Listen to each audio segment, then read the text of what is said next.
Бата бас цахим өртөөг үүсгэн санаачлагчдын нэг үүсгэн санаачсан хүн гэж сонссон. Энэ маш их сонирхолтой. Яа тэгэхээр тухайн үед одоо би жишээлбэл 20 жилийн өмнө цахим өртөө одоо бидний хамгийн их юм бичдэг, хамгийн их санал бодлоо солилцдог тийм одоо сүлжээ байсан. Тухайн үед чинь маш их интернет баг хэрэглэдэг байсан тийм. Тэгээ Facebook гэж байсангүй. Тэгээд таныг бас энэ цахим өртөөтэй маш их холбоотой хүн гэж сонссон. Энэ талаараа та танилцуулбал цахим өртөөг мэддэг маш олон миний үеийн хүмүүс бол байгаа гэж бодож байна.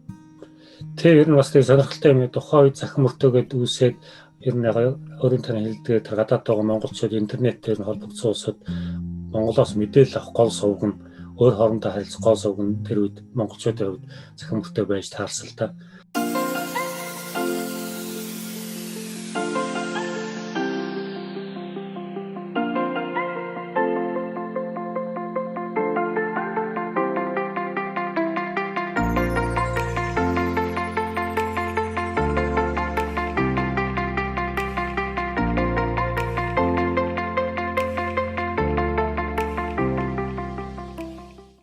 Сайн байцгаана уу эрхэм хүндэт Төмний нэг улагийн үзэгчдээ. Манай энэ удаагийн дугаараар нэгэн хүндэт очим бид урьсан байгаа. Энэ хүн хийж байгаа үйлдэлээрээ одоо Англид байдаг монголчуудаа алдартай төдөөгүй дэлхийд байгаа тархан суугаа монголчуудаа үлгэр дуурайл болж байгаа нэгэн хүн байгаа. Энэ хүн бол Монгол улсын гавьяат багш Даш Цэвэгван Донд хүү Цэрэнбатгай байна. Сайн байна уу та? Сайн байна. Яасан олт сайхан дэлгэрэнгүй танилцуулга хэлж байна. Сайхан зосч гин үү? За, сайхан зосч байна уу. Тэгээд энэ сайхан нэвтрүүлэгт урьж оролцуулж байгаад баярлалаа. Та бидэнд өөрийгөө товч танилцуулаач. Аль хотод амьдарч байна? Хэдэн жил болж байна?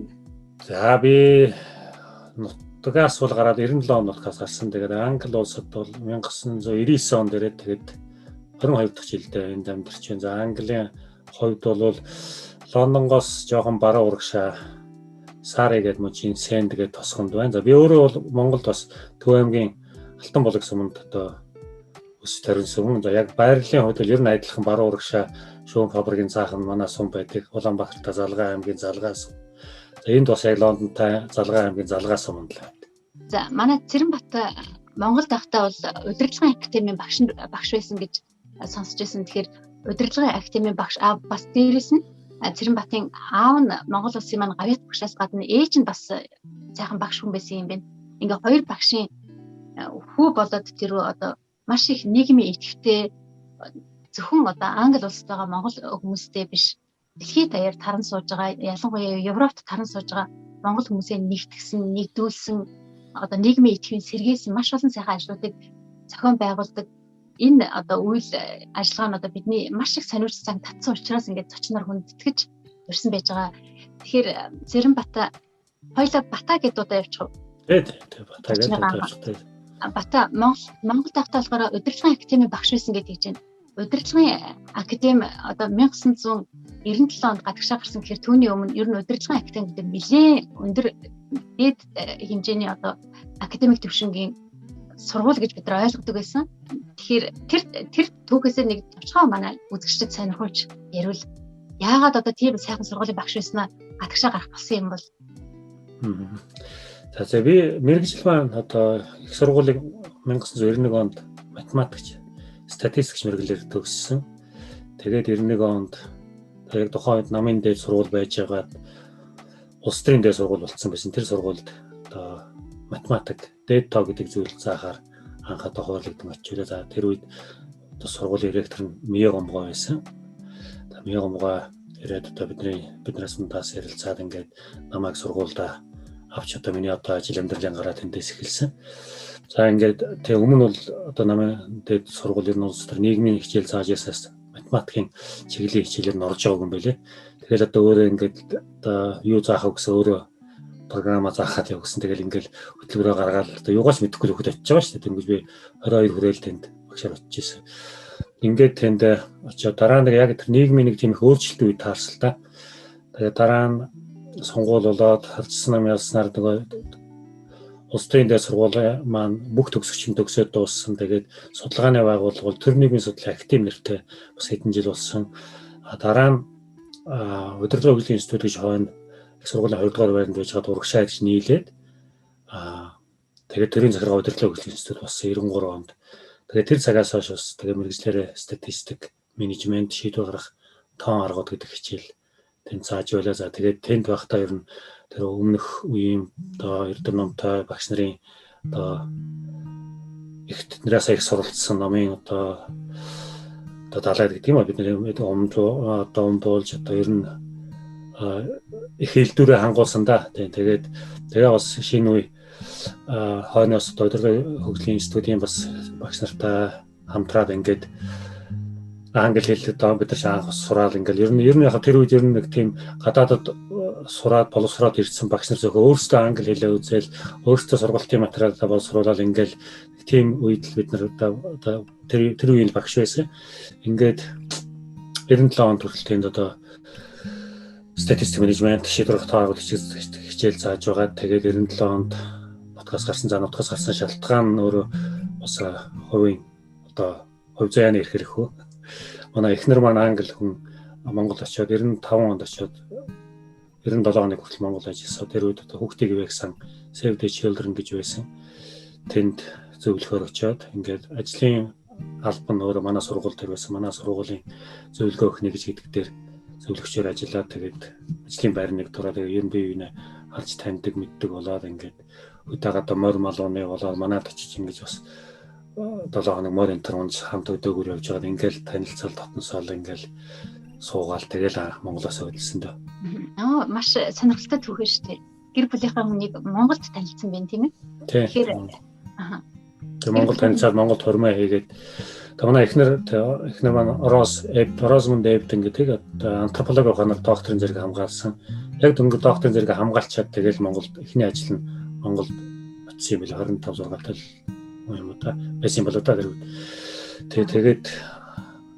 Тэгээд Монгол 3 жил ажиллаад ер нь яг 1 жил гарангийн хугацаатай байсан. Надтай танилцаад дахиж 1 жил сунгаад Монголд бас тэгээд тэгэл Монголоос өдөрсөн. Тэр үед хөдөө орон нутагт бас их ажиллаж байсан. Манай хүн чинь намайг бодох юм бол 21 аймаг 19-оор нь явцсан. Гэт сургалт тэгээд Монголын амьдралыг үл их сайн мэднэ. Өөрөө багасаа бас морь унаад хүмүүс суурчраас морь унахтай их сайн. Тэгээ өдөө гадаа морь энтер унаад тэгээд өөрөө нэг мэрэгжил нь антропологи юу нэг хүн нийгмийн хүн соёлын судлал учраас бас гадны соёлыг бас хүндэтгэж үздэг ойлгох гэж одоо мэрэгжлийн хувьд ойлгох гэж одоо хичээдэг тийм болохоор бас Монгол соёлыг ойлгож хүндтгэхт нь бас их амар одоо мэрэгжлийн хувьд бол төхөн байсан баха. Их мундаг эмэгтэй биш дээ. Хүн судлалаар одоо докторийн хүний үүсэл хүн судлалаар докторийн зэрэг хамгаалсан гэж хүн судалж явж байгаад манай батаг судлаад аваад явцсан биш дээ ерөөсөө. Тий би бас тэгээд тоглоом болгоод тэгдэг. Одоо би судалгааных нь объект гэдэг. Гэр бүлийн хүн гадаад бижин тухайн үед одоо гадаад их нэртэй болоход магадгүй их зөвхөн Монгол залуучуудын нэг байсан. Одоо орчин үед бол Монгол эмэгтэй эрэгтэй гадны хүмүүс гэр бүл болсон зөндөө их хүмүүс байдаг болсон. Тэгээд дэлхийн ер нь нэг болчиход байгаа учраас хүн гэдэг утгаараа хүн л бол хүн тэрнээс одоо гадаад дотоод ялгаа байхгүй тийм ээ. Тухайн үед бол их сонирн байсан баг. Тэгэхээр танд чамайг эмзэглүүлэх тийм одоо тулаантай таарч яв уу одоо Монгол хүмүүс маань ойлгохгүй тийм хэцүү бэрх үе байсан уу? Ер нь хүмүүс бас яг одоо цаг шиг бас сайхан хүлээж зөвшөөрөөд тэгжсэн болов гэж бас нэг бодохгүй байна. Тэр үед нэг жоохон цаг байсан. өөр л байсан л одоо ингээд сууг бари болоод ингээл яах ч одоо ээж ч одоо яг одоо баг 27 8-тай залуус хөгсөлчлээ одоо ер нь ингээд яасан зүг болох гэж одоо ингээд яваад одоо ирэхгүй алга болчихно. Зүгээр найз байж болдгоо юм уу та хоёр ингээл. Тэгээд манай эхнэр уйлал зайлуу нэг тийм юм болж лээстэй. Тэгээд одоо холтыг танаа зөвшөөрөөгүй штэ намайг гээл тэгдэг. Тэгээд ер нь яг тийм цаг үеийн өөрөө тийм байсан. Ер нь нэг тийм гадаад гараад ингээд ачиж өөрөө ховор үзэгдлээ тийм үү. Тэгээд гарч байгаа голдоо эмэгтэйчүүд энэ төр голдоо байсан л та тэр үед. Тэгээд манай одоо нарга болгоод би ч нөгөө яг тэр үед ажиллаж байсан газар манай удирдлагын хөгжлийн институт төрийн захиргаа удирдлагын хөгжлийн институт. Манай сургуулийн хуучин захирлаж байгаа сүүлжийн усаад долгоржуу гэдэг ерөнхийлөгчийн зөвлөх энэ төр хэсэг хийж байгаад Кубд элчин сайд энэ бас долгоржуу багш их тийм наргаан шооч их хүн л дээ. Тэгээд тэгжээс. За манай Цэрэн Батад Монголын гэр бүлийн төгсөвдөл байдлыг олон улсын түвшинд гаргаж тавьж байгаа шүү. Ер нь яг тиймэрхүү навигаш юм тиймэрхүү байдлаар ер нь тийм л байсан л да. Тэгээд яг ер нь хором найраа бол манай хүмүүс өөрөө нөгөө антрополог ч юм болохоор Монгол ёс заншил тэр нь бас өөрт нь сонин санагдсан мэс бүх юмыг Монгол ёс заншлаар удаа хийсэн. Өглөө гандан дээр очиод чандраасыг урхан мөргөөд гандангийн ламнар тустай гэрт хүлээж авч биднэрт ном айлтгал уншаад тэр манай жаргал гэдэг манай удирдлагын тийм багш байж байгаа. Жаргал бүгдийн зохион байгуулалтаа ерөнхийдөө манай хүн бас тийм буддын шашны ухааны юм мэддэг судалдаг хүн учраас. Тэгээ хормын ордон дээр очиж хормоо хийгээд тэгээ хормын ордон дээр чинь нөгөө намрын дунд сарын 17 нөгөө олон ингээ 15 минутаар жагссан хормнууд. Тэгээ тэр дотор ерөөсө ганцхан Монгол хувцастай хос байсан би тэр яг тухайн үед. Тэгээд босон дандаа Европын хувцастай хосоо тэгээ тэр дотор манай оюутнууд ч гэсэн бас хормоо хийгээл явж. Өө багш юу тааш одоо Монгол дээлмэлтэй хормоо хийж. Тэгээ тийм байдлаар хормоо ер нь хамгийн монголоор голдоо хийсэн. Тэгээ дараа нь хүлээ авалтаар автаасаа хааны өргөө гэж байсан тийм том гэр тэнд хийжсэн. Тэгээ ер нь бүх юм бол монгол байдлаар л хийгээл ингээл тэгээд хөдөлж байсан. Тэгээд яг ерөнхийдөө нэг тийм тухайд бас амаатан савдан энэ янз янз юм ярьж байгаа шүү дээ. Ер нь болохгүй тэгээ яваад ирчихнэ үстэй энэ гэх тийм ээ. Тэгээ нэг тийм зориг өгс ер нь итгэхгүй байгаас тэр босооч. Би ч гэсэн одоо бас нэг тийм өөрөө юугаас мэдэхгүй юм руу явж байгаа шүү дээ. Бас тийм интернет гэж байсан биш. Утсаар ирнэ гэдэг чи одоо жигтэй хүнтэй захаа өчвөл нэг 2-3 сар болж хариугаа аавна. Тим юм руу явж байгаа болохоор одоо аав ээжийн санаа зовх нь дарга байхгүй. Би ч одоо тэгээд тийм бас нэг тийм болохгүй. Одоо буцаад ирж болох байлгүй ухааны бодож байгаа шүү дээ. Яг ямар ч байсан одоо ингээд хайр сэтгэл одоо ингээд амьдрал нэгэ шийдсэн амьдрахаас явахаас явах гэд. Тэгээд тэгжил эхэлж ирсэн. Тэгээд яг дараа нь тэгээд интернет энэ төр үүсээд яаж яхад бол 9 шидийн захин мөртөгийн төр их л дайруулдаг байсан л та. Чи удлаа Монгол зонголыг нь тийм юм бол наад гадаад төгнийхөө өврөөс гараад гэртээ хараач тэгжээ чамд үнэмшин ч гэнэ. Тэгээд сүлдээ тэгээд тиймд явах яах нь өөрөө өөрийнхөө юг мэдэх болцсон хүн тийм хэмжиглэхээ байж тэгэл та. Тэгээ яг одоо ч гэсэн тиймэрхүү байнга харагдаж байгаа юм шиг одоо энэ гадаад үнтэй суусууд тэгээ ялангуяа эмэгтэйчүүд юм янз янзаар л дайрж байгаа харагдах юм. Тэгээд нийгэм яванда тэгээ өөрчлөгдөх бас хайцсангуу дээр жил байгаа бох те дундчаараа бол тэгээд гайг болох байх гэж бодож байна. Нэг айхтараас сэтгэл эмзэглүүлсэн тийм юм бол үлдээгүй. Тэгээд за ашгүй дээ тэгвэл яа. Танай ихнэртэй баг Монгол болцсон уу? Тэг ер нь тийм Монгол юугаа монголоор ч их ер нь сайн ярьдаг байсан. Одоо баг зайл мартчих байгаа 20 жил болчихлоо. Тэг монгол улираа нэг таксийн солонгочл зүг чигээ заагаад яваад очиод мөнгө төгрөгөө төлөө гэртээ харьцчихаар л да. Ер нь Монгол тогтоо бас Монгол хичээл заалгаж ийсэн. Хөдөө гадаа явхад тэгэл одоо малчт энтертэй орчуулагчтай ч гэсэн тэгэл тодорхой хэмжээнд харьцаж явах хэрэгтэй болох учраас. Тэгээд ер нь тэгээ яг Монгол ёс заншил мэддэг болохоор тэгээ манай энд байгаа монголчууд ч гэсэн найз нар ч гэсэн баг монгол хүн шиг болцсон юм байна л. За. Бата бас цахим өртөөг үүсгэн санаачлагчдын нэг үүсгэн санаачилсан хүн гэж сонссон. Энэ маш их сонирхолтой байгаа. Яа тэгэхээр тухайн үед одоо би жишээлбэл 20 жилийн өмнө цахим өртөө одоо бидний хамгийн их юм бичдэг, хамгийн их санал бодлоо солилцдог тийм одоо сүлжээ байсан. Тухайн үед чинь маш их интернет баг хэрэглэдэг байсан тийм.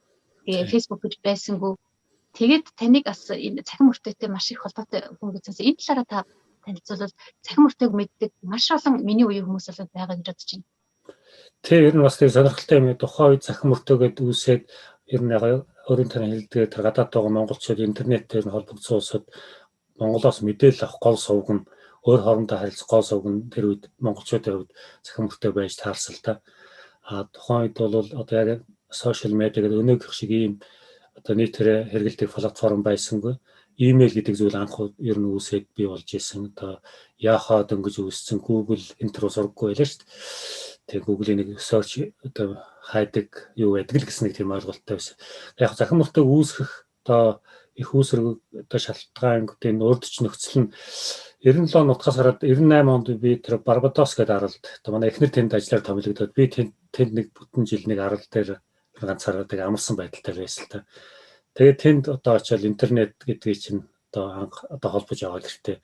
Монголоос одоо бол имэйлээс мэдэхгүй л очиж ирсэн л та. 97 онд нэг одоо статистикийн газар ажиллаж байгаа Эрдэнэбаяр гэдэг наад нэг Hotmail-ийн имэйл хаяг ажил дээр нээж өгөөд имэйл гэж юм байдгийн. Миний хаяг энэ чи холбогдох бол ингээ бичээрэй. Одоо энүүгээр биччихээ чамд очих ирчихүүл гэсэн ирнэ л гэсэн. Тэгээ нэг тийм ойлголттой Барбадост очиод тэгээ тэндээ интернет яг л тэр үед анх үүсэл ер нь айл өрхөд хувийн компьютертэй болоод тэрийг интернет холбож ирсэн үе. Тэр үед нь тэнд нэг компьютертэй гэртээ нэг интернет одоо хийх ажил үүн шав. Тэгээд энэ тэрүүгээр монголчуудыг л хайж олдог нэг тийм л. Тэгээд тэр үед нэг Mono-Student chat гэдэг одоо энэ сансар энтрийн шивэд байж захтай хийсэн нэг тийм хүмүүс орж чаталдаг нэг тийм юу байсан mono-student.com гэдэг веб хуудас. Тэр дотор Mono-Student chat тэрнэр манаач шиг л байсан л та. Тэгээд орохоор олон ч хүн одоо байхад 20 30 хүн орох ч их олуулаа юм шиг л. Тэгэл хоорондоо танилцаал яах вэ, их үү, ямар байна, юмар байна. Тэгдэ хаана амьддаггүй ингэдэггүй гэдэг тухайн үед ч одоо интернет хэрэглэх нь бас харьцангуй бас техник технологийн тодорхой мэдлэгтэй ч юм уу тийм боловсрол харьцангуй сурч боловсрож байгаа улсад хэрэгэлдэг байж. Тэгэл тэнд сурж байгаа, энэ сурж байгаа, энд ийм ажиглаа Монголдо ингэж хэрэгжүүлэхээс хөгжүүлэхээс ингээд. Тэгээ тэр үед би тэгж явж байгаа манай Баатар гэж Ширчингийн Баатар гэж Сан Францискод байгаа би. Баатартай танилцаад Баатар чинь тэр үед Массачусетс сургуульд зочин доктор гэд тэнд Харвардын юм да. Тэнд ажиллаж байж хараад тэгээд Баатар маань надад Монгол холбоо гэдэг нэг өөр монголчуудын нэг имэйлийн сүлжээ байдгийг намайг анх тэнд оруулаад мянган гэдэг нэг юм хөтлж байгаа. Тэгээд тэрийг хараад байсан чинь бас ингээд имэйлээр нь холбож болох юм гэсэн санаа төрсөн байхгүй. Тэгэхдээ тэрийг бас нэг жоохон идэвхтэй байлах арга хэрэгтэй мэн зүгээр ингээд хүмүүсийн имэйлийг аваад бөглүүлчих юм бол тэгээд чимээгүй л байгаад байдаг. Эсвэл нэг юм харахаар ингээд хэрэлдээд ингээд нэг тийм бас л одоо сошиал ертөнцийн анхны юм бол одоо төрөхгүй л уншиж ирсэн юм байна л да. Тэгээд хэрэлддэг, найзалдаг, нэг олдог бүхэл юм байсан.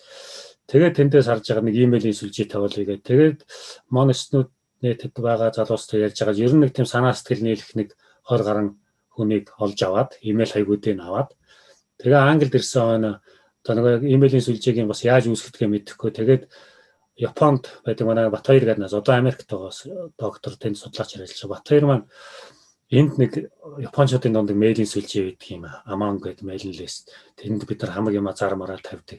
Тэрийг үүсгэсэн залуутай бич хамаг холбоотой гэв. Тэгээ Амар Баяр гэдэг манай залуутай холбож өгöd. Амар Баярынхаа сургуулийнх нь сервер дээр тэг нэг Монгол net гэдэг нэртэй мэйлэн лист үүсгээ нөгөө 20 хэдэн өнөөхөө хаягийг нийлүүлж авч жагаад тэгээд за одоо нэг ийм сүлжээ үүсгэсэн шүү ингээд хоорондоо ингээд холбогдоод юм хамаа бичих шүү ярих шүү гэдэг ингээд бид ч нэг бүтэн жил шахуу ер нь та нар юу бодож байгаа ямар одоо өсөл тэмүүлдэг эх орногоо төлөө юу хийх гэсэн гэж ярьдаг чинь би мэдэн та нар хоорондоо бас санаа оноо солилцохнууд байгаа гэдэг ингээд холбож өгöd ингээд Баатар бүтээр анх ер нь чиглүүлэх маягтай тэгээд ер нь яг нэг эхлээд жил гараа ингээд ярьцсан учраас хүмүүс бас утга санааг нь ойлгоод нөгөө сүлжээг амьлуулах гад тал талаас оролдоод бас тодорхой сэдвүүдийг аваад ингээд бичээд одоо Японд юм болж байна, Англид юм болж байна, Германд юм болж байна, Америкт юм болж ингээд хүмүүс бас тэгээд сонин санагдаад тэгэл ингээд аажмаар томорч эхэлсэн. Тэгээ яг нэг хүмүүсийн тоо нэг 100 гараад эхлэхдээ тэгээд нэг 7-8 идэвхтэй хүн болчоор өөрөө ингээд цасан бөмбөлөг шиг томроод өнгөрөө явчихдаг юм байл л дээ. Тэгээ яг тэр үед бол тэгэл бас сошиал сүлжээ учраас өөрөө бас захин мөртөнд байсан гэж юм даа бас нэг 2000 гараад энэ тэгэл орж ирсэн хэрэг баг л та. Ер нь бол хамгийн их үед 7000 хаяг гарan хаягтай байсан. Тэрний зануудыг хэдэн бодиттой идэвхтэй хүн байсан юм мэдэхгүй. Тэгээ ямар ч байсан тэр үед тийм хэмжээний хаяг бүртгэгдсэн байна гэхийг бодоход бол бас нэлээд хэлэн монголчууд байсан баг. Тэгээ энэ чинь аажмаар өргөжөөд тал талын чадaltaй одоо боловсралтай залуус маань нэг дээр веб хуудас өөр ингэсэн веб хуудастай болж исэн захин мөртөө гээд за одоо бэлгүүн анх хийгээ тэгээд баасан дорж одоо IBM-д ажиллаж байна жагдаг эднэр дараагийнхын яг манай тэлмэн дараа нь бүр хийгээд энэ content management system гэдэг хүмүүс заавал веб хаяг веб хуудас одоо програмчлах тийм мэдлэггүй ч гэсэн зүгээр Word-оор ажилладаг юм шиг байдлаар мэдээ оруулдаг болгоцсон чинь тэгээд ерөнхийдөө ингээд технологи хэрэглэн нэмэгдээд ингээд өсөө явцсан. Тэгээд дараа нь одоо энэ бадрал байна одоо энэ саяын чимээгээ энтер хийгээд байгаа бадрал маань нэг хэсэг одоо вебийн чирж явуулаа манай Батар шиг чирж явуулаа ингээд үе үеийн бас нэг веб хуудсын чирээд явсан залуучууд байдаг. Тэгээд миний хувьд бол яг нарийн мэдлэггүй учраас ерөнхий чиглэлийн өгдөг. За ингээд тэгээд тэгээд хэрүүл маргаан гарвал тэрийг нэг амжих маягтай иймэрхүү байдалтай л явж ирсэн. Тэгээд яг энэ маань өөрөө их цаашаа олон юм хийх хөрс болж ирсэн л та. Анх үүсэхдээ бид нар бас тэгээ тухайн үед зөвхөн захин улаач гэж сэтгүүл одоо сар болгон гаргадаг бол манай Баатар маань ер нь голчлоод гаргаа явж ирсэн. Тэр маань энэ тэнд байгаа хүмүүсээс бас тухайн орнотогт нь улс оронд нь хэрэгтэй хүнд хэрэгч монголчуудаа хүргчмээр технологийн нийгмийн ямар аштайхан мэдээлэл вэ тэрийг бичүүлж авах, орчуулж аваад ингээд гаргадаг байл. Харин захин контент Монголын гэсэн захин контентыг одоо захин ертөнцид бий болгохгүй л зүтгэж ийсэн юм л залуучууд л та. Тэгээд энэ дээр бас бид нар Монголын нуус товчоо, налтан товч энтрийг кирилл бичгээр хөрвүүлээд интернет оруулж ялаа. Тухайч одоо Windows энэ ч юм бол одоо Монгол фондор шууд бичдэг байсан бол тийм бас байхгүй нөгөө Монгол фонд нь юу байх вэ? Тэр нэгнийх нь компьютер дээр нөгөөдг нь таньдаг тэрийг хувирах га бас технологи шийдэх асуудлууд бас тухайд их л байсан. Одоо эргээ харж хаад их тийм дурсаж хаад их сонир юмуд байдаг юм. Одоо бол тэгээд бүх юм одоо байсан юм шиг ингээд амар ялгуурл боддог болж л тээ. Тэгэл явсаар байгаад ингээд тэг яг тэгээд дараа нь ингээд яриад байвал энэ дуусахгүй юм болчих гээд юм. Тэгээд яг тодруулж асуувал тэгээд. Энэс нэг тодруулж асуух зүйл гарч байна. Та ингэж хэлж дээ тий. Заримдаа ингээд нэг хэрүүл уруул одоо загинсан барьсан юм ингээд явдаг гэдэг. Одоо Facebook дээр тэр юм чинь үргэлжлсэн хөр явж байгаа шүү дээ. Миний асууж байгаа зүйл юу гэхээр тухайн үеийн тэр хүмүүсийн одоо ууралдаг уцаарладаг, одоо үеийн хүмүүсийн ууралдаг уцаарладаг хоёрын хооронд жоохон соёлтой болсон. Эсвэл тэр жоохон соёлтой байсан хэрэлдэж байгаа гэж нэг тийм өөрчлөлт харагдаж байна. Тэрийг юу гэж та дүгнэх вэ?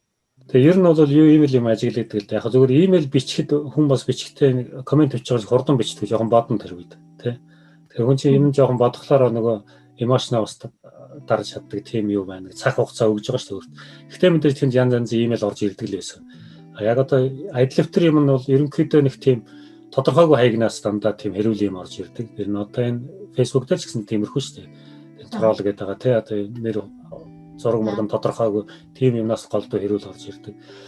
За тэгээ яг зүгээр одоо харахад бол одоо хамаагүй юу болчих л дээ. Хэрэглээ нэг түгээмэл болцсон учраас нөгөө хэрүүлийн юм ч бас түгээмэл хэрүүл хийдэг хүмүүс ч олон болцсон. Тэгээ нөгөө имэйл бичих шиг тийм цаг хугацаа шаардахгүй болж нэг өгүүлэг бичихэд нэг дүрс хөвчл энэ төр дарчхад явчихж шүү дээ. Тэгээ одоо амаа байсан ч хоцорсон. Тэгэхээр Facebook-ийн комент энэ төр дээр бол тэгж бодож заавал сент хийх гэх юм байхгүй дараа тагаа учраас ингээд өөрийгөө хянах чадваргүй ингээд хэрүүлийн гал дээр улам одоо цочил нэмэл ах шиг байна. Тэгэхээр одоо ийм үед бас тийм нэг одоо хүлээж аваад өнгөрөөдөг чадвар нөгөө талд бас илүү шаардлагатай баг тийм. Ерөнхийдөө ойлгоод яг ялгаа болоод төсөөд талууд нь миний ажигласнаар бол тийм юм ажиглаж байгаа. Одоо ер нь яг технологийн хувьд бол хурдцтай болсон учраас бодож тунгааж одоо би зөв юм бичих нь буруу юм бичих гэхийн завдлагуу явуулдаг. Тэгээд өөрийнхөө нэр хаягийг нуус уусаад бол тэгээд юу ч хамаагүй хийдэг юм байна л да. Тэгээд тэр хандлага бол ерөнхийдөө ажиглагддаг. Та одоо их орноо таниулах, бусдад таниулах тий их ажил нэлээдгүй ажил хийсэн байна. Тэгээд та яагаад энэ ажлыг ингээд ийм олон жил хийдэг вэ? Байдаг юм бол ер нь тэгээ өөрөө дотроосоо ингээд хийгээд эхэлдэг шүү. Тэгэл нэг орцсон бол тэгэл ер нь тэгэл ингээд хийгээл явдаг тийм өөрөө дотроосоо л эхэлдэг шүү. Тэг би одоо бол тэгэл ер нь тэр үеэс л одоо захин мөртөө энэ чи өөрөө сайн дурын юмнууд шүү дээ. Тэгээд би тэр нэгнээс мөнгө төгрөг цалин хөлс энэ тийм бид нар хинж тийм авч байгаагүй. Тэгэл одоо өөртөө сайн дураараа ингээд хийж эхэлж явсаар болдгий болсон. Тэгээ ер нь нутаг орондоо хэрэгтэй юм хийчихсэн тийм Монголыгоо нэг атайхан сурталчлахсан Монголыг явж байгаа хүн байвал тусалчих юмсан гэсэн тэр л сэтгэл өөрөө тэр нь л ундраг юм да. Тэгээ яг ерөнхийдөө захин мөртөний ч юм уу тэр нь сүлжээний югаар харьцангуй олон таньдаг мэддэг болчихсон болохоор янз янзын хүсэл шаардлагууд ихээр тэрээр боломжтойгоор нь туслаад ингээл явдаг. Ингээд гадны байгууллагууд ч гэсэн одоо Монгол туслах гэсэн шийдэл байгуулга байх юм те одоо малчин төмөн туслах байгууллага байна, гангаан амт туслах байгууллага байна, ядуу зүд хүмүүс туслах гэл тэр бүгдэд бас эндээс ингээл тусаад Английн байгууллагууд та хэр чинээгээр туслаад өөрсдөө ч бас хэр чинээгээр Монголд туслах гал оюуны болоод одоо тодорхой эд материалын одоо ер нь юм л юу л байна те. Тийм одоо боломж байвал тэгэл одоо хүмүүсийн санаачилсан юм дээрс тусдсан болоод өөрөө чадвал бас шинээр юм санаачлаа хийгээл явах юм л бодолтой л байдаг. Тэг яг ерөнхийдөө бас анзаардаг юм яас их цагаа зарцуулдгийн хаяач гэсэн өөрөө боддог л тийм яа хамгал цагаал ингэ яач одоо заримдаа одоо шантрах зүйл байдгүй за ер нь болоод ер нь өөр юм хийе. Тэг яг хинт ч гэсэн тиймэрхүү цаг үе тохиолно л да. Тийм ер нь бол эдэ энэ гэсэн янз янзаар хэлүүлэх үед энэ төр бол бас тийм бодогдсон шүү дээ. Тэгэхээр чухал асууж бас цочид үзэгчтэй танилцуулах нэг зүйл юу вэ гэхээр манай Бата Европ болон ер нь сүүлийн үед дэлхийн хэмжээнд болоод ах шиг байна тийм ээ.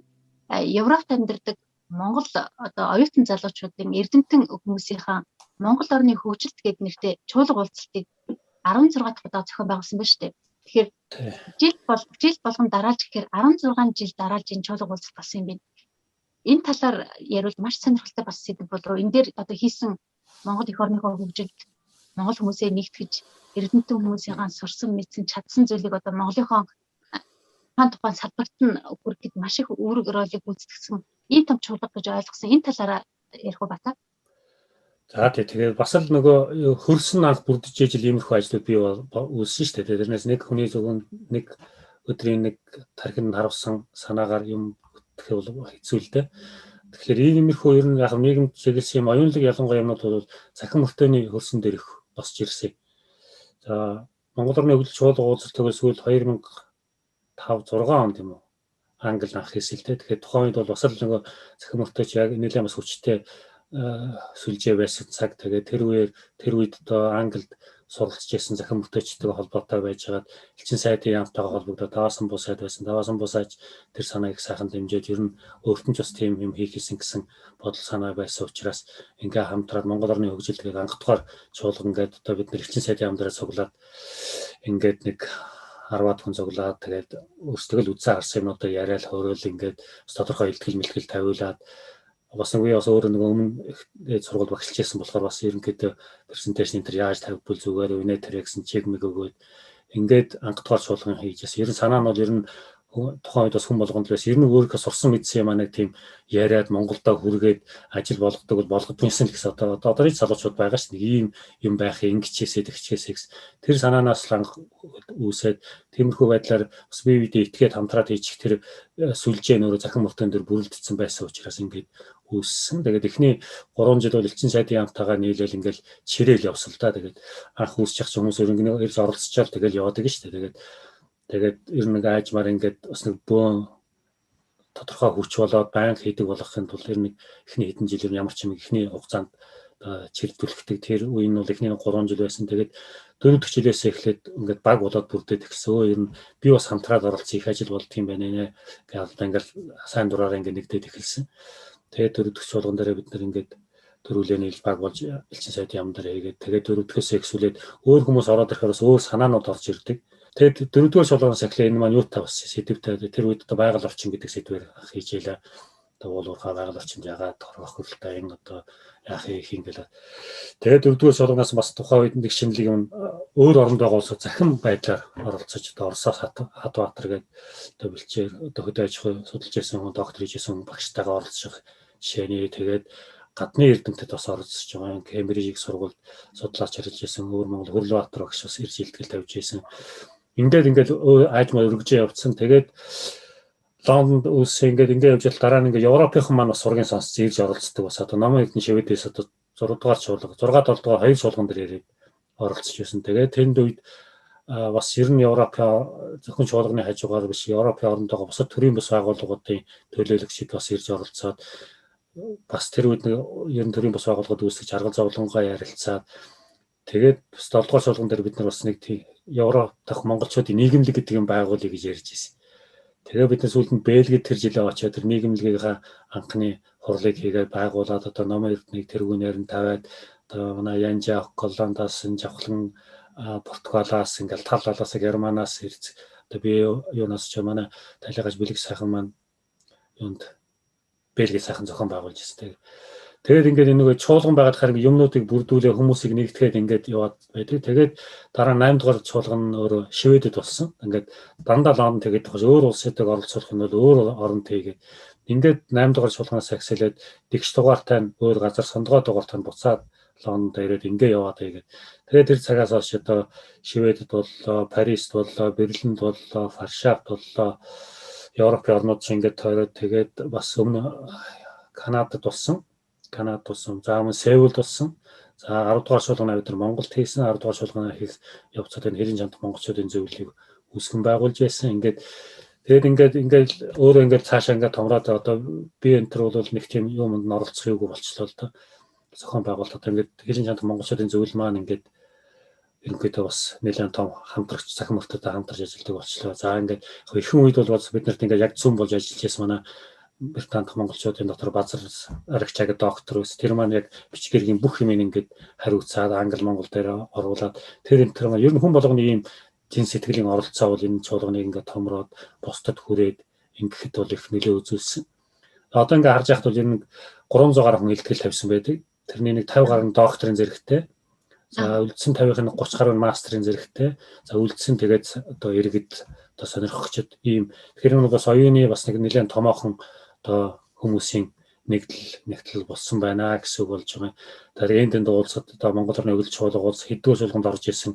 Тийм юм уу гэх нэг ярианы сэдвүүн хүртэл ингээд нөгөө яриан сэдвүүн хөтлөгдөд нэг зүг болоод ингээд бие биенээ таньж ойлгох ч гэсэн бас их юу болж тэгээд сайхан хөшүүрэг болж юм тий.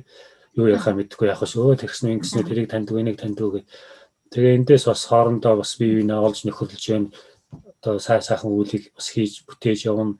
Тэгээд энэ маань өөрөө бас ингээд бас гадаад харилцааны яамт сүүлийн үед одоо ингээд хамтарч хийдэг болчихлоо. Ингээд бол төрийн бас байгууллагуудын одоо Монголд байгаа хүмүүс болоод одоо гадаад байгаа иргэдийн хоорондын хамтын ажиллагааны нэг том хэлбэр болоод ингээд бас хэлбэр шин тогтож байгаа тохиолдол. Тэр сэдвүүд нь мэдээж Монгол орондоо холбоотой сэдвүүд байсан. Тэгэхээр энэ сэдв одоо энэ ажлууд Монголдо очоод одоо хэрэгцсэн тохиолдол байдгүй. Ер нь хэр үр дүнтэй байсан бэ? Одоо байгаа вэ?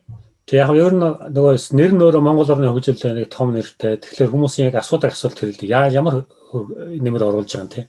Нэг л том нэртэй бодлоалдаг цугулдаг гэсэн гэж ярьдаг ч одоо тэгэж юу яадаг хүмүүс ч ер нь яг тэгэж юу яах хэрэгтэй бид нар яг нэрийг харахаар тэгэл очиад нэг хөгжүүлчих юм шиг харагддаг шүү. Бидний одоо миний тэр тиймэрхүү асуулт хариулдаг юм бол бид нар ийм хөрс бүрдүүлж өгч байна. Тэ одоо энэ хүмүүс хоорондоо энэ чуулга ингээд бий болоод хүмүүс судалгаа шинжилгээныхаа илтгэлүүдийг тавиад бие биенээ олж нөхөрлөөд ингээ явна гэдэг нь өөрөө цаанашаа ингээд юм хийх хөвсийг бий болгож байгаа маа. Тэрнээс эндээс бид нэг тийм яг ийм төсөлгөө санаачлаад ч юм уу Монгол аваач хэрэгжүүлэх тэр хэмжээнд бол арай болоогүй. За энэ бол өөрөө төр засгийн хэмжээний бас одоо Монгол ч гэсэн одоо ийм хурлууд их болдог шүү дээ. Эдийн засгийн форум гэж жил болгон болж байна те. Тэн ч өөрөө бас л одоо байгууллагууд биенийхээ одоо бодлого чиглэл үйл ажиллагааг ярилцаа тодорхой сэдвээр ярилцж байна. Тэр Монголыг яаж хөгжүүлэх ингээд асуухтай адилхан тиймэрхүү юм болчиход байгаа юм л да. Зүгээр яг хийж байгаагийнхаа ач холбогдол нь өөрөө бид нар гадаад байгаа монголчууд бас эх орныхоо төлөөс ийм сэтгэлтэй шүү. Ингээд бас нэг өөрийнхөө үдсэн харсан юмнууд нь энэ байх шүү. Энийг хэрэгжүүлчихвэл зөв зүйтэй юм шүү. Гэсэн одоо тэн тавьсан илтгэлүүдээс ингээд буцаа харж яхад хоёрдугаар суулган дээр тавьсан илтгэл гэхэд одоо болтол ингээд нэг ажил болцсон хэрэгжсэн Монгол одоо бол зүгээр ярианы сэдв болцсон яваал гэдэг юм байдаг. Одоо онцлогоон торлогоорсон эрүүл мэндийн бодлого гэдэг эрүүд одоо энэ дара гэдэг одоо бүсгүй одоо энд мастер хийжсэн бүсгүй илтгэл тавьсан. Одоо бол Монголд онцлогоон толгуурласан эрүүл мэндийн систем гэдэг одоо тэр нь болж өгөх гэдэг. Тэр үед бид нарт одоо тэр санаануудыг ярьжсэн хоёр төлөө анхдугаар шалганд орох байгалийн баялаг ба уул уурхай болон байгалийн баялагийг хараал гэдэг тулгаа гэдэг залуу илтгэл тавьж ийсэн. Дандаа их сургууль. Одоо бол тэр үед чинь байгалийн хараал нь бидэнд очиорчгүй байсан байхгүй. Тэр үед уг нь анхааруулж ярьж байсан ийм Голландд ийм болж исэн юм байна, болдгийм байх шүү гэх. Тэрийн тэгээд яг ер нь тэгээд ингээ харж байхад бол бас тодорхой байдлаар хүн ч гэсэн нийгэм ч гэсэн тодорхой юм бас биеэрээ амсаж ижил туршлагаж идэг юм шиг байна л дээ. Хүн хэлэхлээр хэлж илээдгийн яаж илээдгийн гэдэг шиг одоо бид нар хүүхдүүдэд сурах гэж гэсэн туршлагыг өвлүүлж болдгоо байна шүү дээ. Тэгэхээр одоо амсаж ижилээ. Тэгээ тийм байдлаар явж байгаа юм. Яг асуултад хариулахад бол ер нь бол бид нар энэ бас гадаад байгаа залуучуудын үдсэн харснаа ярьж шилж явна. Тэгээ өөр хоорондоо хэлхээ холбоо тогтоож байна. Тэр нь маань өөр энэ чуулганы бас нэг ил харагдахгүй их давуу тал ач холбогдол юм шүү. Тухайлбал чи өвтөж гэсэн 8 дугаар чуулган дээр л анх дуулж байсан те шивэд те. Тэгээд уулзснаа хойш одоо шинэ би чам тэд тараг бол одоо энэ нэг юм нэвтрүүлэг хийж байгаа гэдэг хүн холбогдохоор нэг нэвтрүүлгээр ингээл өнгөрөх байсан бол урандаа холбогдохлоор манай урнаа за би дэмжиж гэл одоо ядахтаа нэг тийм сэтгэлийн холбоо үүссэн байдаг. Яг үнэ. Тэгэхээр ийм одоо ер нь ямар юм чинь тийм тодорхой байдлаар хөрс цаана бүрдсэн байж дараагийн юмнууд нь ингэж тий. За нэг бод гэдэг юм уу тий. Тийм тэрийг одоо тэгж хүмүүс одоо монголчууд гэсэн нэгдээд бас цаашаа Монголдо очиж ажиллах юм. Тэгээд хамгийн гол нь яг оюунлаг залуучууд яг оюуныхаа бүтээл одоо оюуныхаа юугаар талаар нэгдэж जैन тий одоо бас өөр сэдв биш. Тэр болохоор бас гэгээлэг тал болохоор илүү бас оролцсон усууч гэсэн тийм нэг жилдээ нэг ирээд оролцсон усууд их сайхан тийм гоё болчлаа гэдэг чинь гэгээлэг таа. Дандаа номын гоё дуу сонсоод энэ чи ийм байсан юм, тийм байсан юм гэж тэр нь ядах та наазах нь. Би нэг маш том давуу тал энд байдаг юм байна гэж сая бодлоо. Ярианаас нь юу вэ гэхээр одоо жишээлбэл нэг газар докторийн ажлаа бичээ сууж байгаа. Эсвэл зүгээр нэг оюутан гэхдээ маш их уг нь нийгмийн маш идэвхтэй. Гэхдээ ганцаар бол хүчгүй шүү дээ. Юм хийж чадахгүй хүн. Гэтэл нөгөө эх орондоо тус нэмэр болох юм гэсэн эх орноо гэж бодож байсан нөгөө хүмүүсийн өсөлт зорилгыг нь бадраадаг тийм чуулга юм шиг байна гэж санагдлаа. Тэгэхээр тэр ганцаараа биш очоод яг би ганцаараа биш юм биш дээ. Эх орныхоо төлөө юм хий гэсэн над чиг бас энэ тэнд ийм олон хүн байд юм биш тэгээд жишээлбэл Германд байдаг хэд маань хоорондоо уялдаа холбоотой болон төгсөөд очиход чинь хамтарч ажиллана. Нэг нэгнээсээ санаа авна гэд аюу их юм нийгмийн идэвхийг илүү бас эрдмийн тал дээр хөгжүүлдэг гэх юм уу? Тэгэхгүй нөгөө эрдэмтэн дараахан хүн чинь өрөөндөө эрдмийн ажлыг бичээд байдаг. Тэр хүний мундаг эрдмийн ажил одоо гартлаа хэцүү шүү дээ. Удаа цаг алдна. Гэтэл одоо хамтарч юм хийя гэсэн хүмүүсээ олох одоо бүрэн боломж тэнд байна шүү дээ. Тий. Тэр нэрээр оролцсон. Тэгээд ер нь бол тийм spillover effect гэдэг хальсан нөлөөлөлттэй л дээ. Тухайлбал чуулганыг одоо зохион байгуулж байгаа хүмүүс ядахтаа баг болоод ажиллаад эхэлждэг. Одоо Германд эхэлж одоо Германд төрийн бас байгууллагууд нийлээд зохион байгуулж байгаа тийм. Гэтэл тэдний дунд нэг тийм нийлээд зохион байгуулах юм олдохгүйсэн бол тус тустай юм аягаал тийм сайн ойлголцохгүй тийм энэ хийж байгаа байхгүй. Гэтэл за бид нар нийлээд нэг ийм ажил хийхээр болцсон шүү. Нөгөөдхөөгөө тойроод ингээд биеийнээ тэр явцад биеийнээ илүү ойлгож яан дотоо буруу зүг ойлгож ирсэн юм маань алга болно. Ингээд тэнд байгаа бас нэг төрийн бас байгууллагууд нэг тодорхой хэмжээгээр нэгдээд авчиж байгаа бас их тийм давуу тал юм байна даа гэж бодож байсан бас. Ер нь ах бид нар бас ингээд 10 дугаар чуулга нөгөө төрийн хэлийн жанд Монгол Улсын зөвлөл үүснээс хойш чуулганы болгонд бол бас энэ тэндээс нөгөө төрийн бас байгууллагуудын төлөөллүүд ирдэг. Тэгээд тэр төрийн бас байгууллагын төлөөллүүд бас нэг удаа жилдээ нэг удаа уулзалт хийчихдэг. Ер нь ингээд Европыг голдуул да. Тэгээд тэд нар чинь бас нэг бид нар Инглиан наадмаа хийлээ цагаан сараа хийлээ ингэсэн тэгсэн ийм одоо асуудлаар одоо гадаад харилцааны яамд ингэж хандаа тэгж хандаа гэдэг ингээд юмнуудаа бас яриа явуучих тийм бас нэг тийм боломж бий болгосон байгаа. Ингэх мэтлэн бас ингээ ухаатай үйл бас зөнтэй юмнууд байх шиг байна. Байгаль та. Бата бас Монголд нэлээх бас хүүхдийн тусламжийн сандтай хамтарч ажилладаг уу тусламжийн санд ямар ч хэлсэн бас нэг нөлөөтэй ажилладаг гэж сонсч байсан. Энэ талаар нь одоохон асууя. Нэг миний зүгээс сонирхож асуух юм юу гэхээр зарим хүмүүс маань гадаадд олон жил амьдрахаар ялангуяа Батагийн үед маш сонирхолтой гадаад их нэртэй гэхээр гадны хүнээс сурах юм маш их байдаг. Гадны зөвхөн орноос биш бас тухайн хүнээс сурах их юм байдаг. Тэгэхээр өөрийн чинь хувьд ямар зүйлийг одоо өөрийн чинь Монголд байдаг зуршлаа өөрчилсөн их өөр болсон доо гэсэн одоо тийм өөрчлөгдсөн өөрөө мэдэрч байгаа тийм ямар зүйл байдаг бол зөвхөн заримдаа өөрөө тэрийг одоо гэр бүлийн хүнтэй тохируулж ч юм уу тухайн орон тохируулж өөрчлөхөөсөө гадна энэ шал өөр нийгэм маань одоо манай Монголын Төв аймгийн хүн гэж хэлж байна тийм ээ биднийг өөрөө өөрсдөө хүссэн ч хүсээгүй ч биднийг өөрчилсөн байдаг шүү дээ тийм ээ тэгэхээр энэ тал дээр юугаа өөрчлөгдсөн гэж бодож явдаг бол юу нь өөрчлөгдсөн бол би ч одоо ер нь хөдөө маягийн хүн байсал байна л дээ. Оюутан байх ч одоо намайг хэн хэлж нохогийн сагныг 5 хүүхдүүд оюутны байранд бужигнаал тэн чинь нэг хотчих нийгэм шиг юм нэг хүн зааж өгөхгүй шүү дээ. Тэгээд дараа нь өдөрлөгийн сүр багшаа очихтай бид нэр хажуу талын оюутны байранд яг 7 жил амьдэрсэн өрөөнд. Хөдөөнөөс дүүнер ирээл ингээл сүлдө 4 5 нэг умгар өрөөнд ингээл нөгөөдөл ч оюутан болоод ингээл ирээл. Тэгээд тэгж явж байгаа л нэг өдөр л бидний нийгэм рүү хөл тавьчихсан. Тэгэл хоол яаж идэхээсээ хэсүүлээ, ширээн дээр яаж суугахаасаа хэсүүлэл ер нь олон юм өөр байсал да. Ингээд одоо хоол идэж хагаад тохоогоо ширээн дээр тавьдаг байныг би ч мэдэхгүй те. Дуу чимээ гаргаж идэж болохгүй, хурдан идэх хэрэггүй. Эдгээр өөрснөө хоол идэлтэй юмаа яриад тэр нэг өдрийнхөө юм ярьдаг тийм ёсон шиг болгосон. Бид нар ч юм бол хөдөө орон нутагт бол хоолоо бошоох үедээ гадаа ажил мажлаа бодох шүү дээ. Хазарт амар шиг ямар одоо идэх зэрэгт очиод энэ өлсөж өгөх нэтэр гэнэ.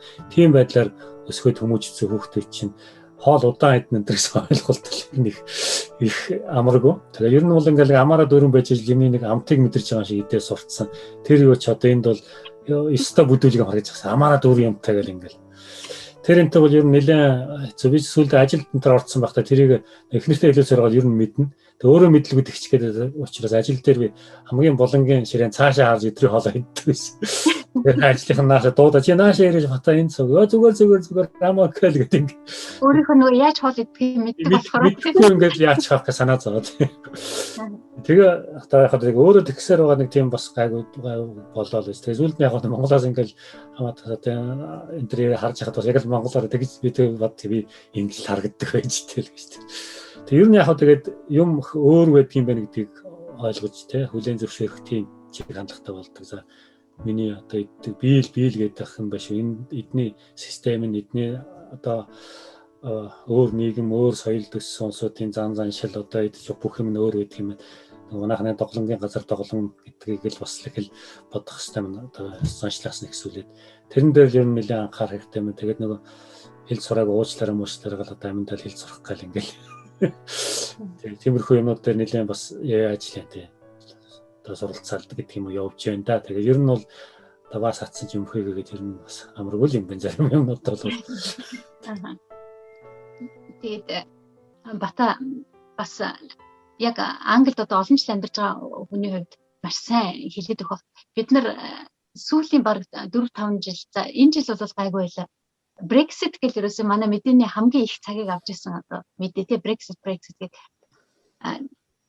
чиний өөрөө чинь хувийн бодлоор яагаад одоо Европын холбооноос гарыг гэж бодсон бол ямар юм нь одоо илүү их хөшөөрөг болчих тэнд яагаад маш их тэр олон нийтийн санал асуулгын дийлийнх нь одоо авчаа гэж аюу харамсалтай байгаа байхгүй бид нарт бол тий одоо дэмж одоо гарахгүй гэжсэн улсууд бол харамсалтай л баг шиг байна тий гарыг гарцсан хойно бас харамсаж байгаа улсууд зөндөл баг шиг байна. Үгүй юм байсан. Өөрөө аль нь ах шиг байна.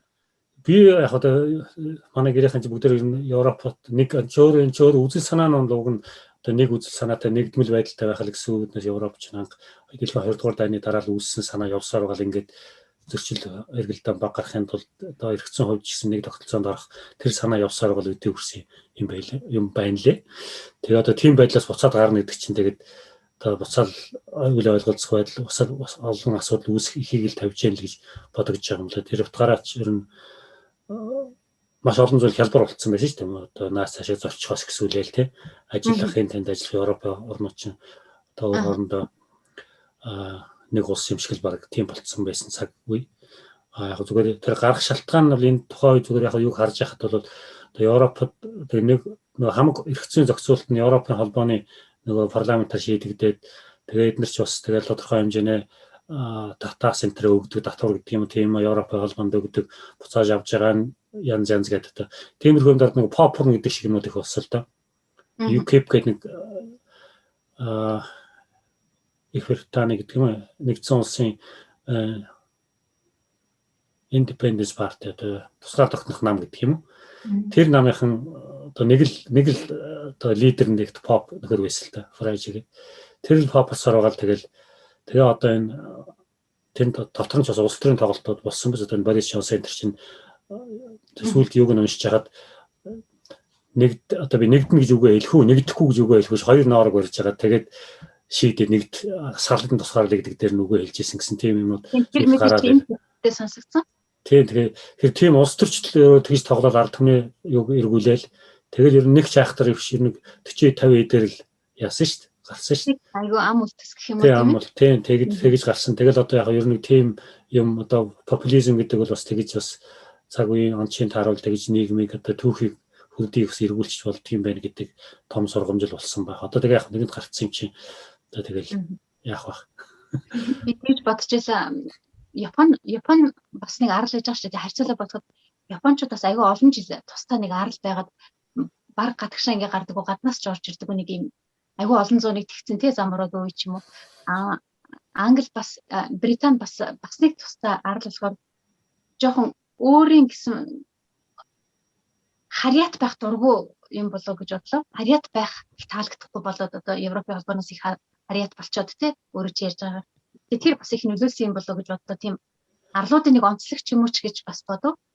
Тийм байж магадгүй. Би одоо яг нарийн юуг нь сайн судалж яаж яагаад болохоор хэлж мэдэхгүй. Ерөнхийдөө бол тийм бас харьцангуй бие даасан өөрсдөө асуудлаа шийддэг болъё гэсэн юмнууд бол нэлээд яригдсан. Тэгээд тэр одоо татварын мөнгө зөнгөө яг л одоо манай заримдаа манай Монгол сонгуул шиг тийм хамаагүй тоо баримт хэлээл одоо жил чинь 30 хэдэн тэрбум евро бид нар төлдөг юм. Энүүгээрээ бид нар эрүүл мэндийн системээ яах юм бол тэдэн одоо эмнэлэг баримт гэдэг тиймэрхүү юмнууд хүртэл ингээл автобусны том хажуу дээр бичсэн юмнууд яваад байсан. Дараа нь нөгөөх нь Brexit гараад хамаг юм нууцсны дараа энэ хаа байна гэж хүмүүс асуугаад байсан. Тэгээд тийм хотлоо энэ тэр хамаагүй тоо амлаж байгаа л тэгэл хүмүүсийн толгой эргүүлдэг юм байл л дээ. Үн ч одоо тэгээд сонгогч нар ч бас нэг тиймэрхүү юмд шуурчдаг юм байл л дээ.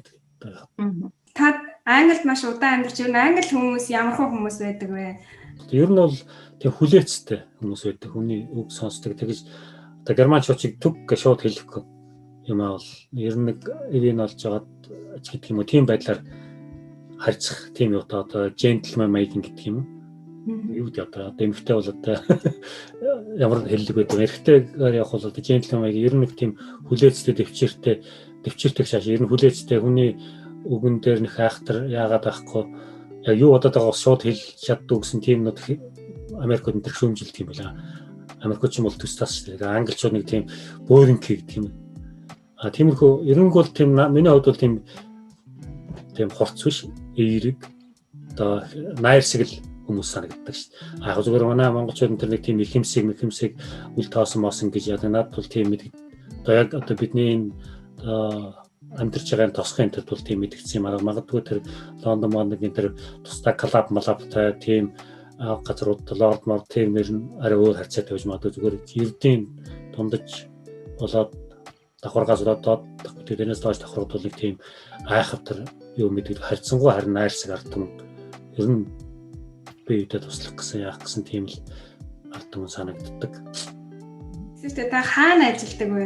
Би одоо энэ дэрлснээс хойш ажиллаж байгаа нэг компьютерийн компани уу тийм санхүүгийн асуудлыг хариуцаад ажилладаг. Одоо компьютерийн компани одоо жижигсэр одоо 3-4 хүнэл үлдээд анх намайг 10 хэдэн хүн байсан. Тэгээд одоо нөгөө технологи хөгжөөд ингээд юм онлайн клауд болоод тэгээд одоо 3-4 хүн ажилласан. Тэнд ажилд хагас цагаар за өөр одоо сүүлийн үед бол нөгөө Монгол руугаа тагаа холбоотой нэг ажил хийж байгаа. Одоо энэ доктортой ноос ноолорын эвсэл гэдэг энэ Англид байгуулагдсан Sustainable Fiber Alliance гэдэг байгууллага байгаа. Тэнд ерөнхийдөө олон нийт одоо Монголтой холбоотой асуудлууд дээр нь цаг зав гаргаад одоо part time гэрээгээр туслах. Тэгээд тэр маань бас 7 хоногт 2-3 өдөр аваалаа юм л да. 2 өдөр яддаг. Тэгээд Монголын хариуцж ажилладаг гэсэн үг шүү дээ. Тэнд Монголд өөрөө бүр том багтай. Өөр офис мовстай тэнд Монгол талаа яг тэгээд ер нь нэг одоо түрүүний хэлсэн нэг удирдлагын активинд байсан учраас нөгөө ерөнхийдөө одоо бас нэг харьцангуй танил тал энэ Монголдо бас юу.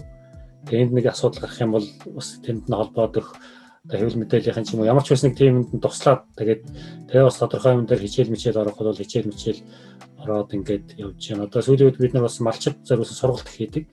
Тэгээд энэ дээр нь бас нэг Англид байдаг байгууллага юм чи ингээд төлөөлөд ороод энэ юм хумыг яриа тайлбарлаад ингээд ажил. Ер нь энэ байгууллага зүгээр товч танилцуулахад одоо барууны хэрэглэгчдийн энэ чинь нөгөө бүтээгдэхүүн авахдаа яг их үүсвэр нь ямар гэдгийг анзаардаг болсон юм шүү дээ. Байгаль орчинд ээлтэй мал залаа зовоогоогүй центр гэх. Тэгээд тэр шаардлагуудыг хангасан ноолуурыг доктортой ноолуур гэж одоо нэрлэж байгаа юм да. Sustainable Cashmere гэдэг. Тэгээд Sustainable Cashmere стандарт гэдэг ямиг энэ байгууллага тодорхойлоод бий болгоод Монгол ч гэсэн бас тийм юугаар яаж байгаа манай ноос ноолуурын холбоо энэ төр хаан чирхэгдэхээр бас яаж байгаа л да. Тэгээд тэр юу гаргаад энэ одоо энд байгаа барууны ноолуурын бүтээгдэхүүн үйлдвэрлэдэг зардаг компаниуд гишүүн болгоод тэгээд тэд нар ч өөрсдөө хэрэглэгч нар нь доктортой их усүрээс одоо ноолуураа авч хэрэглэж яах гэдэг шаардлага тавьсан учраас тэр пүүс компаниуд чинь манай одоо энэ үйлдвэрлэж байгаа бүтээгдэхүүн бол Монголоос энэ Sustainable Fiber Alliance-ийн баталгаажуулсан стандартаар ирж байгаа ноолуур юм шүү гэдгийг үзүүлээд баталгаажуулаад яах юм бол хэрэглэгч нартай илүү хүрнэ гэсэн энэ санаан дээр тулгуурлаад тэгээд эдгээр маань энэ бидний одоо энэ бас монголчууд байгуулсан байгууллага уянгаа гэдэг бас энд байдаг өсгөө байгуулсан аюулгүй дайчин одоо энэ 10 хэдэн жилийн нэг өстө зүтгэсээр байгаа босгоод ер нь яг одоо доктортой байх гэдэг чинь өөрөө манай Монголын уламжлалт нүүдлийн мал аж ахуйн соёл дадлыг л хэвшүүлээл баруунд одоо эднэрт тайлагнах л асуудал. Бид нэр бэлчээрээ сольсон, ямаага самнахтаа ингэж самуулсан ээ тэрэг.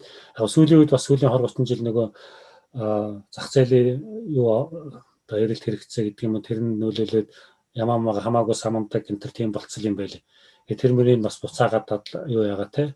Уламжил таргаараа ингээрээ ноолуураа самнахтаа гэрт юм уу энэ дэвсгэр дээр тавиараа. Уг нь бол зүгээр л хүмүүсийн малч хүмүүсийн хийдэг ажил. Тэгээ тэрийг ингээд зураг хөргөөр баталгаажуулаад бид нэр ингэсэн шүү ингээд бүглээд тэгэхээр өглөөр эдний пульс компаниар ноолоор авч эхэлдэг. Тэгэхээр өнгөрсөн жил яг ковид гээд одоо хэцүү үед нөх хятад орж ирж авч чадаагүй эдний энэс нэлээд байгууллагууд бас энэ жил ихэд одоо бас 90 гаруй тоног 300 тоног авчиж байна гэж. Энэ барууны байгууллага шууд тэгээд тэднээс нөгөө доктортой ноос ноолорын баталгаажуулсан ноолоор учраас эднэр шууд аваад ингээд бүтээгдэхүүнээ гаргаад.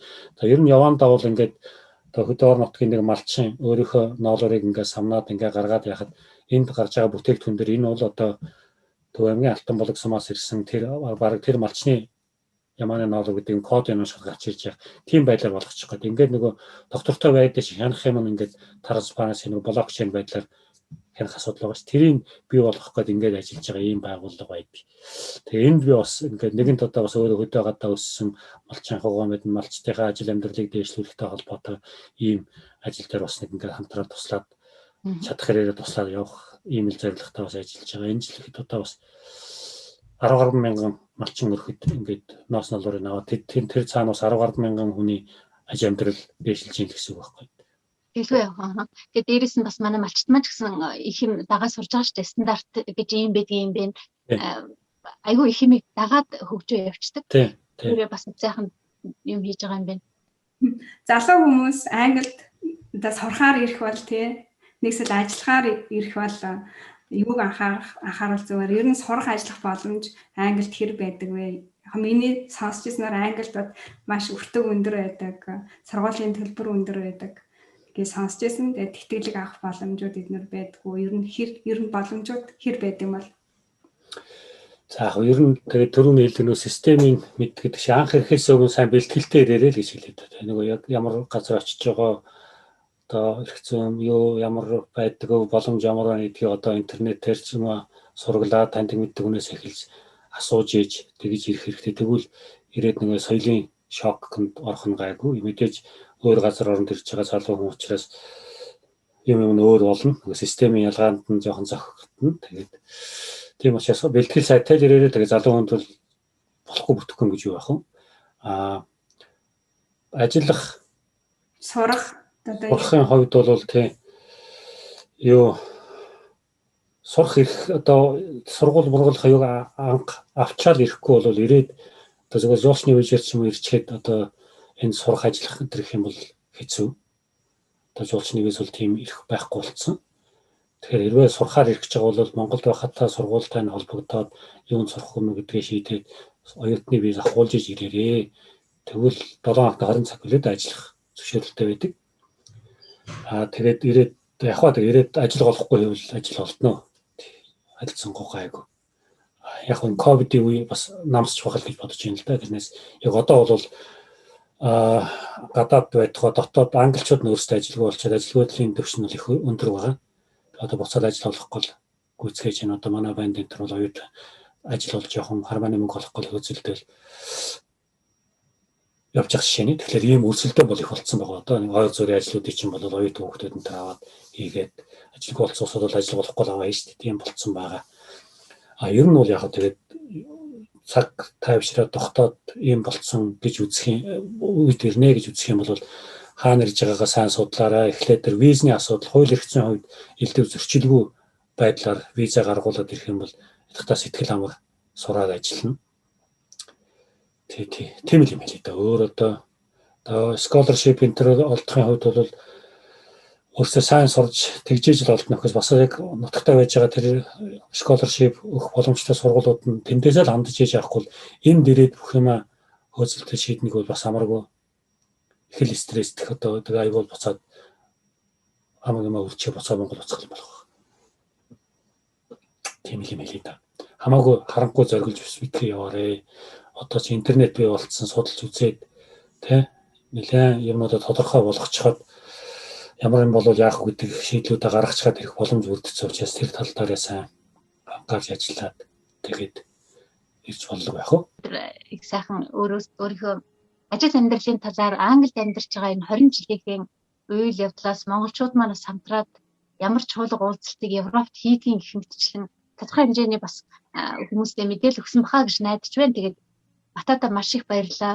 Өргөлж ингээд бас өөрийнхөө эргэн тойрныхоо монголчуудаа уриалаад Монгол руугаа чиглэсэн олон зүйл хийхэд нь одоо олон монгол хүмүүсийн өмнөөс баярлалаа гэж одоо түүний нэг влог багийнхаа өмнөөс хэлэх байна. Тэгээд батадаа тэгээд ажилд нь амжилт төсөө амьдралд нь сайхан бүхнийг хүсье. Тэгээд Монголын маань ийм сайхан залууг аваад явчихсан одоо Английн тэр сайхан эмэгтэй, сайхан эмэгтэй байгаа бах гэж найдаж байна. Ингээд манай нэг сайхан залууг хажууд нь хань олоод ингээд олон их хол газар гэр бүл нь бас их сайхан байгаарэ гэж хүсье. Батадаа бас тэр сайхан одоо ардын хоёр сайхан багшд аав ээжтэй хэлж захих алсаас одоо коронавигоос болоод уулзаагүй бодвол 1-2 жилиг болцсон болов уу гэж бодож байна. Тэгээд манай влогоор дамжуулаад өсгөж төрүүлсэн сайхан аав ээж хоёртой үг хэлэх боломжийг олгоё гэж бодчихлаа.